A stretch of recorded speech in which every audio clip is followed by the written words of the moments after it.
Nightmare difficulty walkthrough for Darksiders 2.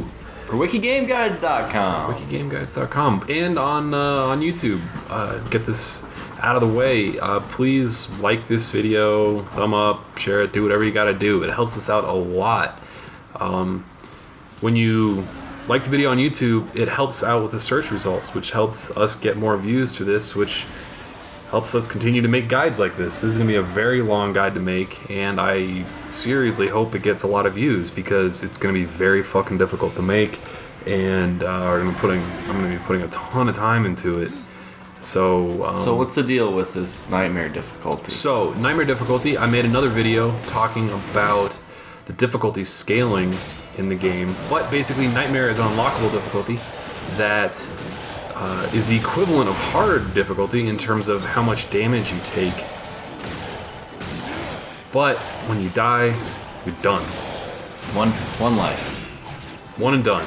You die, and I already died once while recording this, but I just wasn't paying attention, and I'm always in that shitty mode of, I'm gonna save the health potion for when I absolutely need it, and I died against a really low level enemy, you know? Yeah. And I was kind of pissed, and I had to redo a whole hour of the game. Not happy about that at all. 20 hours, no deaths. Is that what we're... 20 hours? This game. It's gonna be a lot more than that. I'm doing all the side quests and shit. Oh, so 30 hours. Yeah, so I guess I'll talk a little bit about the game and my feelings on it now. I fucking love this game. It's great. If you haven't played Darksiders before, it's obviously borrows heavily from God of War in terms of the combat, and a lot from Zelda in terms of the kind of dungeon puzzle design. Okay. And it also added this time around a ton of RPG elements. There's tons of loot and upgradable weapons and hidden items and collectibles and stuff like that, and a lot of open world features and stuff. Okay. So sounds good. Yeah, it's really, really good. I really like it. My first time through, I skipped all the side quests. I skipped every cutscene because I just wanted to beat it as quickly as possible. And it was about 20 to 25 hours, I think. Wow. I don't remember exactly because on the home screen, it gives you a nice clock right there that tells you how long you've been playing the game. But then after I beat it, it put me into a new game plus, and then it said 0 time played. I was like, oh shit, I was really curious what that actually ended up being at the very end. So that's a solid Zelda-length game. Yeah, and I skipped everything. Yeah. I skipped everything that I could. I did a speed run for my first run, and there's a lot of side quests that I skipped, and a lot of things to find, and a ton of side dungeons to explore. There's an enormous amount of stuff in this game. And the combat... So I played through on medium difficulty the first time, and it was not always easy. I think because I was streamlining it so much, I wasn't finding a lot of good items that might be hidden, or I was spending no time min-maxing. I was spending very little time min-maxing stuff. I bought almost no items from the shops. You didn't build a good character. I just forced my way through it. Yeah. I just brute forced my way through it. And on medium, that wasn't a cakewalk when it came to some of the boss fights. There was definitely quite a few that I had to redo a few times.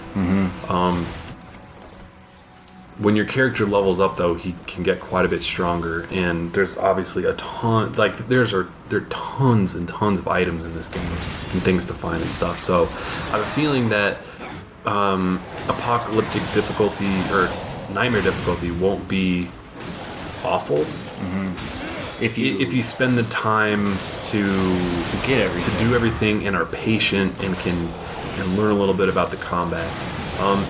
So you can see right now, all the damage numbers are kind of showing up, which is more hardcore RPG than God of War ever is, right?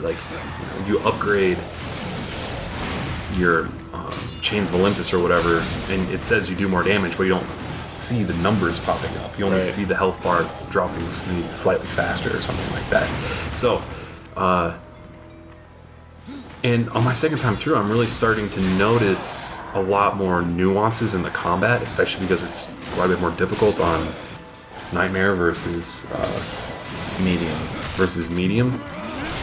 And I'm starting to get in the flow of, oh shit, this combo actually does a lot more damage than this other combo.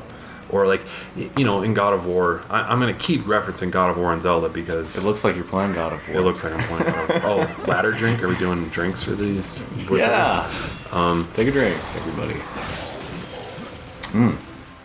We're not going to do a drink for every ladder drink because we're going to get fucking shit-faced.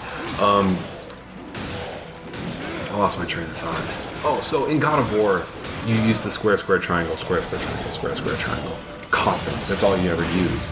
And like I don't know, you might mix in like those big metal fists or the lift up like and the lift up, but you never really notice how much damage you're doing, and I didn't care about how much damage my guy was doing until I got on a Nightmare difficulty.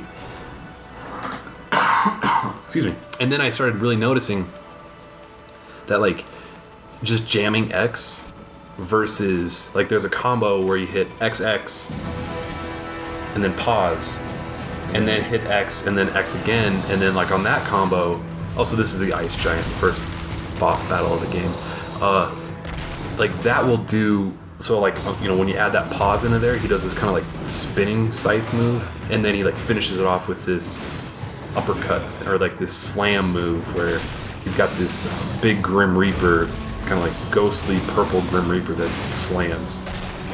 I just did it right there, and when the enemies have more health, it seems like that's important. And every enemy, at least so far in my first maybe 2 hours through a Nightmare, they're never pushovers. Mm-hmm. Like you can't ignore anybody. It's like Dark Souls. I haven't mentioned Dark Souls yet, but this guide is going to be just as I'm hoping just as helpful as my Dark Souls guide was, because of how difficult that game was, and I think this game is going to be really fucking difficult when it comes to the end game too. It sure looks like that. Yeah, like you can't. It doesn't feel like you can just jam X. I have a question. You may be able to. Okay.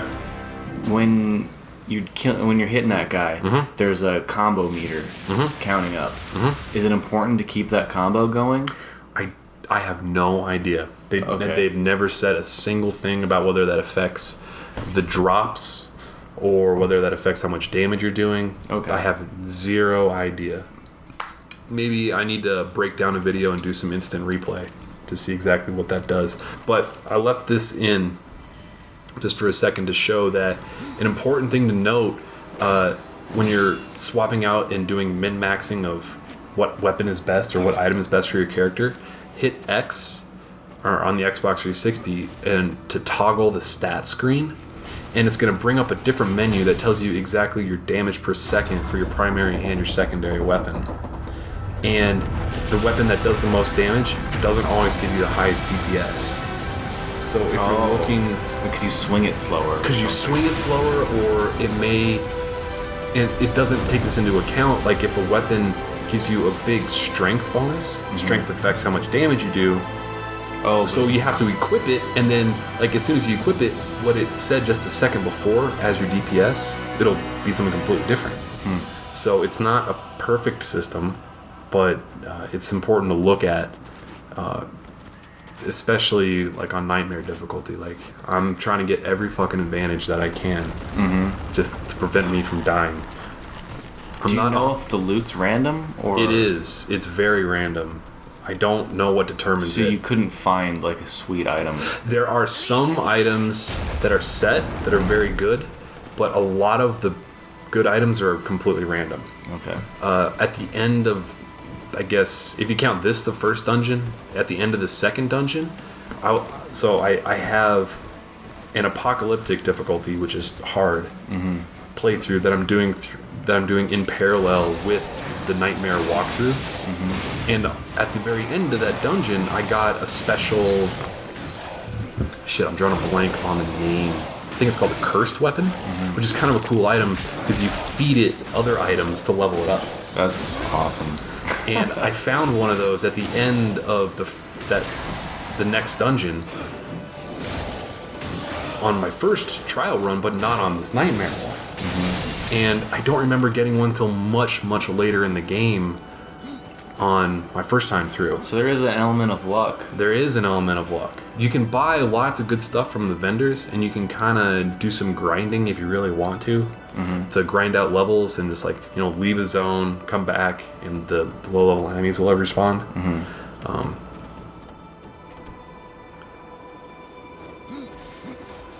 But there is a decent element of luck in this game, at least for item drops.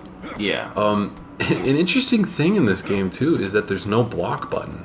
There's only dodge. So there's no parries. There's no parries. I'm not 100% sure about that though, because they're like, so, you know, I'll get into this in the next video.